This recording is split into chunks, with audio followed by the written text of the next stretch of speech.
Magkarelasyon noon, magkaibigan pa rin ngayon para sa kanilang anak. Katrina Halili and Chris Lawrence. Naging bukas sina Katrina Halili at Chris Lawrence na ibahagi sa publiko ang co-parenting setup nila sa anak na si Katie, na diagnosed with mild autism spectrum disorder. Sa vlog, inamin nila na ang pagpapalaki ng anak na may special needs ay kailangan ng sapat na pangunawa, suporta at pagmamahal.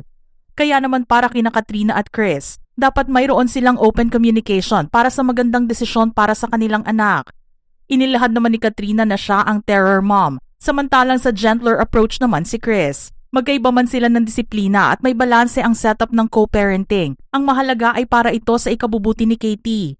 Matatanda ang tumagal ng 5 taon ang relasyon ng dalawa na nagsimula noong 2009, bago ang hiwalayan nila noong 2014 dahil sa issue ng maturity at financial stability. Ay ipinanganak pa ng aktres si Katie noong 2012. Ngayon maugong na usapan ang pagkakaroon nila ng relasyon at hangad na rin ng kanilang mga fans na sila'y magkabalikan.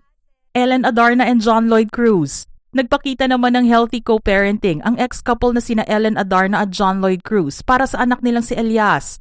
Parehong sinabi nila na maganda ang dynamics ng setup nila sa pagpapalaki kay Elias. Hindi rin naging problema kay Ellen ang financial problem dahil maayos ang sustentong ibinigay ng aktor sa bata. Kung babalikan, nagkaroon ng relasyon ang dalawa noong 2017 matapos magkasama sa sitcom na Home Sweetie Home at parehong naglalaylo sa showbiz. Taong 2018 naman isinilang ng aktres ang anak nila at naghiwalay noong 2019 dahil sa incompatibility at personal issues. Aramina and Patrick Meneses. Maayos na inilarawan ni Aramina ang co-parenting setup niya sa dating partner na si former Bulacan Mayor Patrick Meneses. Pareho umano silang naghahatian ng responsibilidad sa aspetong pinansyal at nagbibigayan din minsan. Nagsimula ang relasyon ng dalawa noong 2013 at nagkaroon ng isang anak. Taong 2015 naman ay naghiwalay sila dahil inamin ni Patrick na hindi pa siya ready bumuo ng pamilya ng mga panahong iyon. Carla Estrada and Romel Padilla. Maganda naman ang takbo ng co-parenting setup ni na Carla Estrada at Romel Padilla para sa anak nilang si Daniel Padilla. Kahit hiwalay, magkaibigan pa rin ang dating couple at malayang nakikita at nakakausap ni Daniel ang kanyang ama. Nag-umpisa ang relasyon ni na Carla at Romel noong 1990s dahil pareho silang nasa showbiz industry. Hindi naging maganda ang takbo ng kanilang relasyon noon at nakulong nga si Romel dahil sa kasong bawal na gamot at illegal possession of firearms. Habang nakakulong si Romel, isinilang naman ni Carla noon si Daniel Padilla.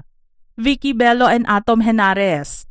Parehong nakatanggap naman ng papuri ang dating couple na sina Vicky Bello at businessman na si Atom Henares at may magandang relasyon para sa kanilang dalawang anak.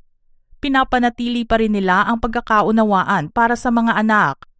Noong early years ng kanya-kanyang karera, nagsimula ang relasyon nila at inilarawan lamang na mas maayos ang relasyon nila kung magkaibigan lang at hindi mag-asawa.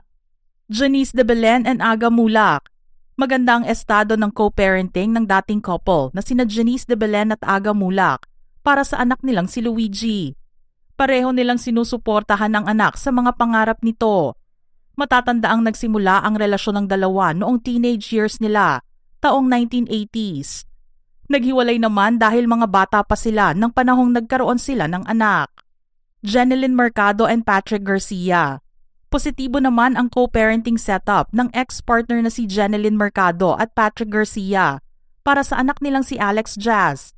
Prioridad ng dalawa ang kabutihan ng anak dahil diagnosed ito ng autism spectrum disorder. Nagsimula noong 2000s ang relasyon nila at naghiwalay dahil sa issue ng paternity at support at naayos naman noong 2010 ang issue at may magandang co-parenting. Jody Santa Maria and Pampi Lacson. May healthy at peaceful na co-parenting ang ex-couple na sina Jody Santa Maria at Pampi Lacson para sa anak na si 3D.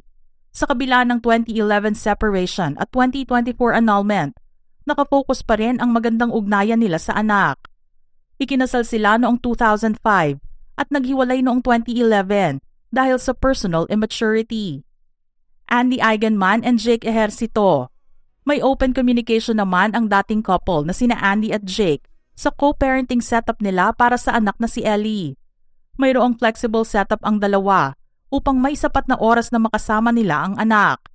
Tumagal ng 4 na taon ang relasyon nila noon at nag-break noong 2014 dahil sa disapproval ng pamilya ni Jake sa pregnancy ni Andy noon.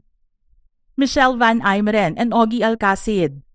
Inilarawan ng publiko na model of blended family ang healthy co-parenting setup ng dating mag-asawang Michelle at Ogie para sa anak na sina Lila at Sarah.